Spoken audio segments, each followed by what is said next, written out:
Hi friends, మనం ఎప్పుడూ శ్రీరామనవమి రోజున జరుపుకునేటువంటి సీతారామ కళ్యాణం గురించి కేవలం ఆధ్యాత్మికంగానైనా, అలా కాకుండా మన లౌకిక జీవితానికి కూడా ఇందులోంచి మనం తెలుసుకోగలిగినటువంటి అంశాలు ఏమన్నా ఉన్నాయా అనే దిశగా ఆలోచించినప్పుడు నాకు కొన్ని ఆలోచనలు కలిగి అవి మీతో పంచుకుందామన్న ఉద్దేశంతో పంచుకుంటున్నాను.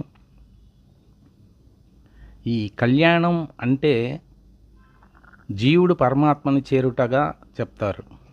అందువల్లనే అన్ని అమ్మవార్ల పేర్లతో ఉంటాయి కళ్యాణాలు. సీతా కళ్యాణం, రుక్మిణీ కళ్యాణం, పార్వతీ కళ్యాణం అని ఇలా ఉండటం అనేది జీవుడు పరమాత్మను చేరుటగా చెప్తారు పెద్దవాళ్ళు.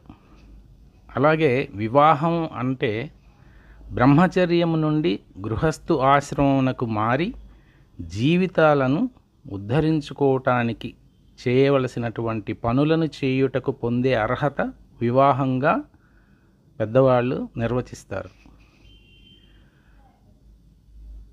విశ్వామిత్ర మహర్షి సీతారామ కళ్యాణం జరిపించే కారణం చేతనే రామలక్ష్మణుల్ని తోడుకొని మిథిలకు బయలుదేరాడు.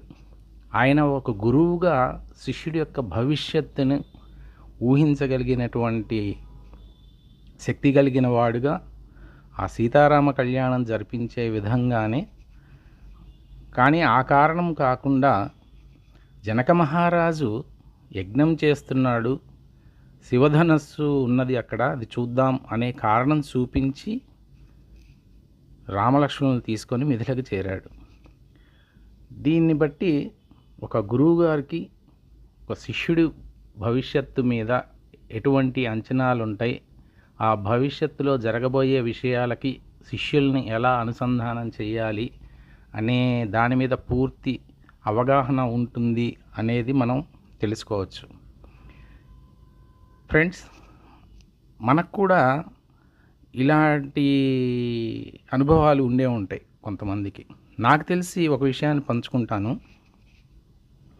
నాకు తెలిసినంతలో ఒక పిల్లవాడు చిన్న తరగతులు అంటే 6-7 తరగతులు చదివే విద్యార్థి, ఆ విద్యార్థి గురించి అతని సమర్థతను గుర్తించినటువంటి ఒక టీచర్ ఆ పిల్లవాడి భవిష్యత్తు బాగుండాలి అని ఆ పిల్లవాడు చదివేటువంటి స్కూల్లో స్టాఫ్ అంతా బాగుంటుంది, అందరూ స్టాండర్డ్ అంతా ఓకే, కానీ తగినంత స్టాఫ్ లేకపోవటం, అన్ని సబ్జెక్టులను పూర్తిగా చెప్పగలిగేంత స్టాఫ్ లేకపోవటం వలన ఆ కొరతతో కొన్ని సబ్జెక్టులను వేరే సబ్జెక్ట్ టీచర్స్ తీసుకోవటంతో కొంత నాణ్యత లోపించటంతో ఈ పిల్లవాడికి భవిష్యత్తు ఎలా ఉంటుంది అని ఆలోచించిన ఒక టీచర్ ఆ పిల్లవాడి పెద్దవాళ్ళని పిలిపించి, మీ పిల్లవాడిని ఈ స్కూల్లో కాకుండా వేరే ఇంకేదన్నా బెటర్ స్కూల్, అంటే ఈ స్కూల్ తక్కువ అని కాదు, అన్ని సబ్జెక్టులు ఆ సబ్జెక్టులో ప్రావీణ్యత సంపాదించినటువంటి టీచర్లు ఉన్నటువంటి స్కూల్కి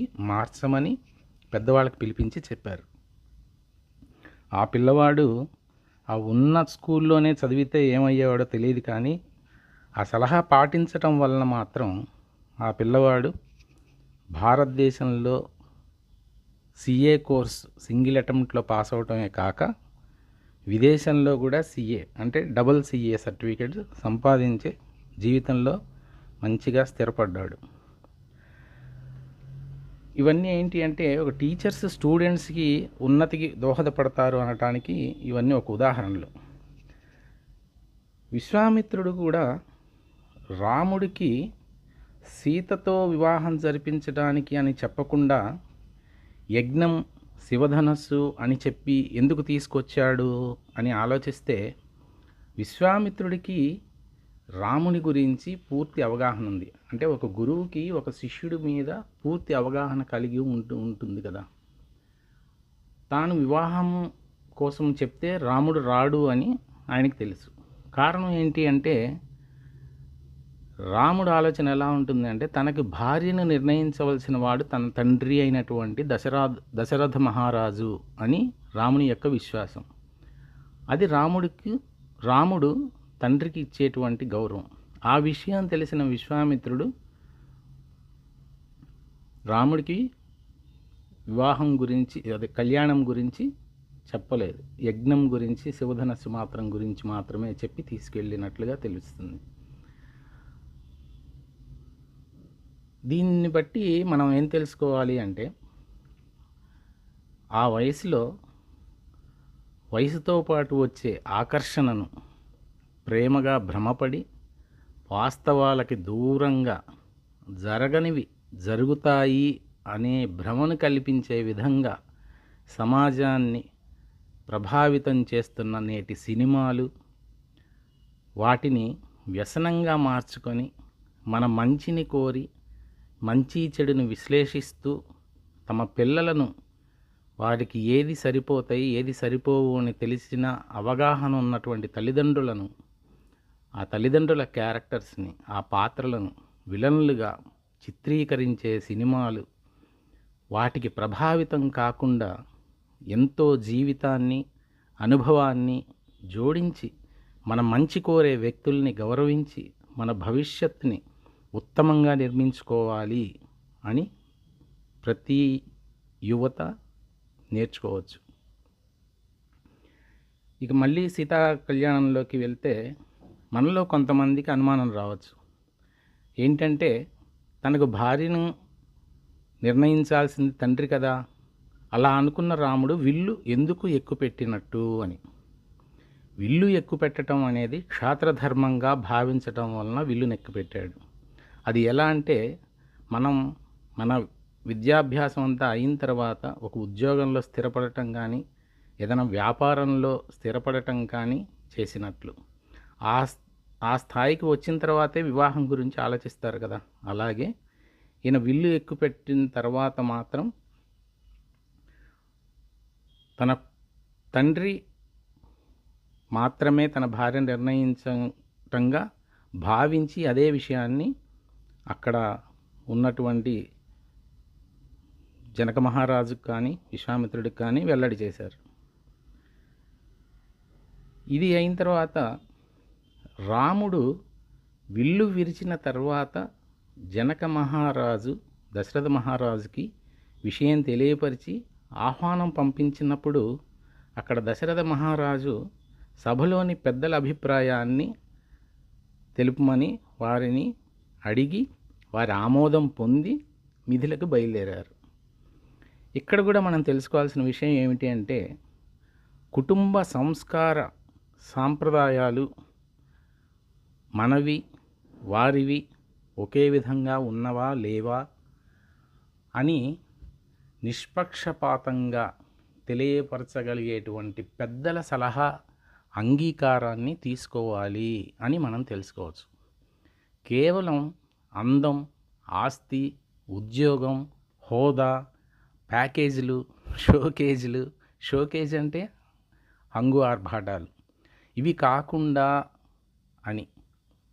అంతేకాక ఆ ఘట్టంలో దశరథ మహారాజు గారి ప్రవర్తనను నేటి మగపిల్లవాడి తరపు వారు, అంటే మగపిల్లి వారు అర్థం చేసుకొని అనుసరించి అపార్థాలకు తావు ఇవ్వకుండా అంతటి కార్యక్రమంలో ఏమైనా చిన్న చిన్న పొరపాట్లు కాకతాళీయంగా జరిగితే అవి చెప్పి సరిదిద్దుకొని ఆడపిల్లి వారి బంధుత్వాన్ని సమన్వయం చేసుకొని సంయమనంతో వివాహ వేడుకలను కన్నుల పండుగగా జరిగేలా చేసుకుంటే ఆ నూతన జంట ఎంతో ఆనందంగా ఉంటారు.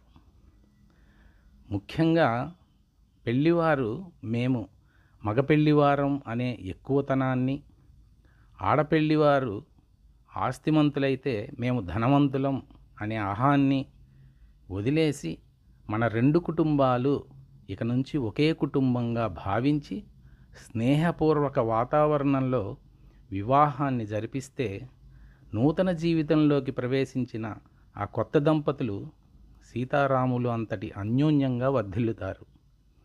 లాస్ట్ బట్ నాట్ లీస్ట్, ముఖ్యంగా నాకు వ్యక్తిగతంగా అనిపించేది ఏంటి అంటే, ఎవరైనా సరే తమ ఇంట్లో వివాహాన్ని జరిపించే ముందు తెలుగుగారి గురువుగారులు ప్రవచనాలు విని అందులో శ్రీ సీతారామ కళ్యాణ ఘట్టం అనే ప్రవచనాన్ని విని దాన్ని ఆకలింపు చేసుకొని దానిలో మనం చేయవలసినవి ఏంటి, చేయకూడనివి ఏంటి అని తెలుసుకొని మన పిల్లల యొక్క వివాహాన్ని జరిపించినట్లయితే మన పిల్లలు చాలా సంతోషంగా, అన్యోన్యంగా, సుఖ సంతోషాలతో, ఆయురారోగ్య అష్టైశ్వర్యాలతో వర్ధిల్లుతారు అని నా నమ్మకం. సర్వే జనా సుఖినో భవంతు.